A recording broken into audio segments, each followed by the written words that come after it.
Итак, дорогие наши пациенты, сейчас меняется сезон. Сезон переходит из зимы в весну. Погода у нас сейчас очень сильно сырая, ветреная, холодная, поэтому сейчас обостряются заболевания бронхолегочной группы. Хочу сегодня на них более подробно остановиться. Легкие, бронхи, трахея, нос, кожа и волосы – это основные органы, которые связаны с бронхолегочной группой с точки зрения восточной медицины. Прежде всего нужно понять, что нос является окном легких. Зеркалом являются волосы, то есть то, что на руках, на ногах. Все волосы являются зеркалом легких. И кожа. Заболевания органов дыхания, сухость, зуд кожи, выпадение волос, отеки, нарушение мочеиспускания. Это основные симптомы, которые нам об этом показывают. Трахеит, бронхит, пневмония, бронхиальная астма, туберкулез, саркоидоз легких, опухоли, рак, риниты. Основа этого всего это возмущение слизи и желчи, то есть увеличение слизисто-серозного, млечно-лимфатического принципа и жизненно-живой теплоты. При холоде, ветре и сырости это все усиливается и дает базовую основу для всего вышеперечисленного спектра заболеваний.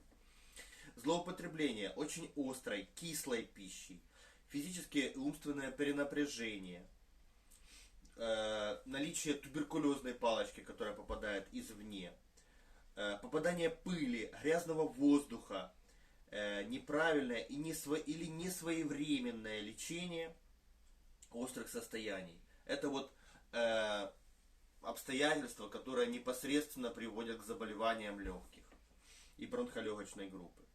Основной симптом этого дела – кашель.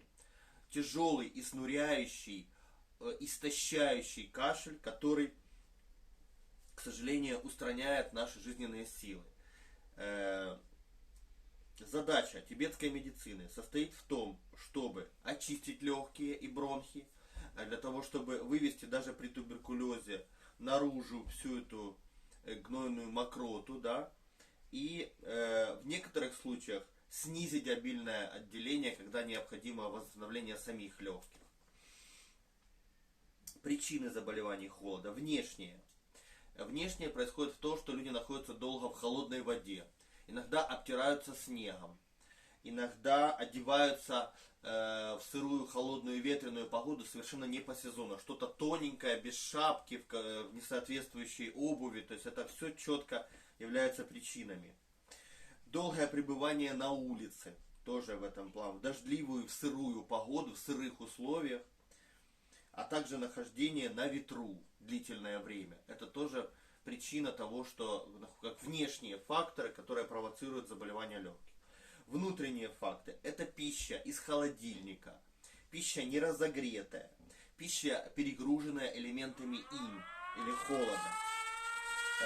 Инские продукты и продукты из холодильника должны быть всегда согреваемы. Также важна холодная вода, чтобы была согрета, прежде чем ее принимать внутрь. Далее, сырые овощи и фрукты – это тоже внутренняя причина заболеваний, связанных с бронхолегочной группой.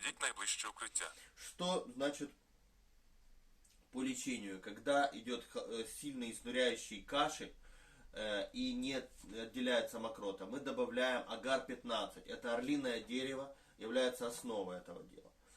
Старбу-5, облепиха, является основой этого травяного препарата.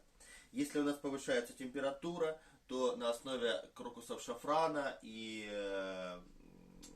этих разнообразных видов камфоры ЦАВО-8, оно снижает температуру очень сильно. Если нам нужно долечить, то используется чуганг-25 на основе бамбуковой маны. Или, если острое состояние, то мы используем на базе гвоздики лиши-6.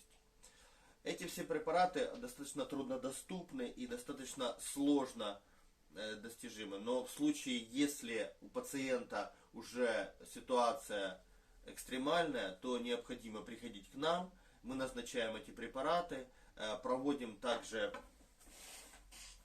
прижигание точек вот этой группы, вот получается на области легких, то есть снаружи вдоль ребер с 1 по 6, на спине, точки 4 и 5, материнская и 2 дочерние, и от лопаток вниз, точки 6, 7, 8, здесь с двух сторон проводим прижигание точек, а также точек боковой части, здесь от 4 до 6 ребра и здесь от 4 до 6.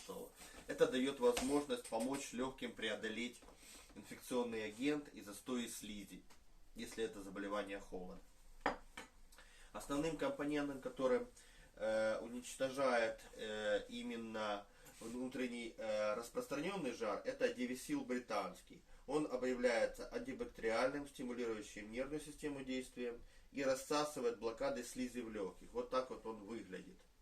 Он внутри находится травяных сборов традиционной тибетской медицины.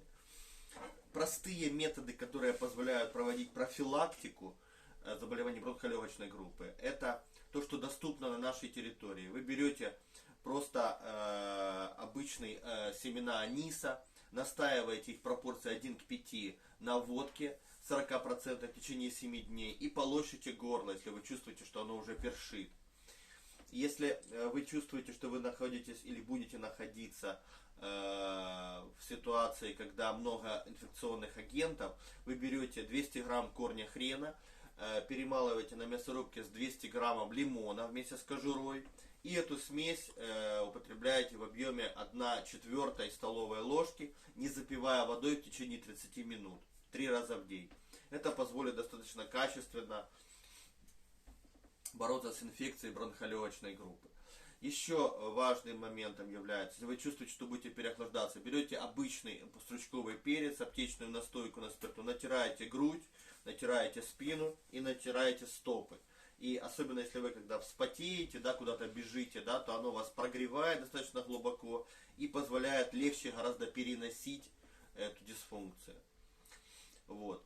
Ну а в сложных случаях, разнообразных бронхитах, трахеитах недолеченных, саркоидозах, при недолеченном ковиде или просто ковиде, да, обращайтесь к нам, мы сможем вам помочь. У нас есть Тханчен 10, это король травяных сборов, который позволяет качественно лечить вышеуказанные заболевания. А также на базе 3 красных для лечения крови, Нартан 10, который тоже позволяет лечить COVID-19. Вот. Дальше еще мы применяем разные виды гвоздики. Это лиши 13, лиши 35, лиши 6. Это травяные сборы, которые позволяют на разных стадиях лечить последствия всяких пневмоний, разнообразных отеков легких там, и так далее, и так далее. Вся эта группа здесь лечится. Если отечность в целом, еще добавляется рододендрон 16, который очень качественно снимает отечность. Ну, на сегодня, наверное, все. Обращайтесь, мы сможем вам помочь по бронхолегочным заболеваниям.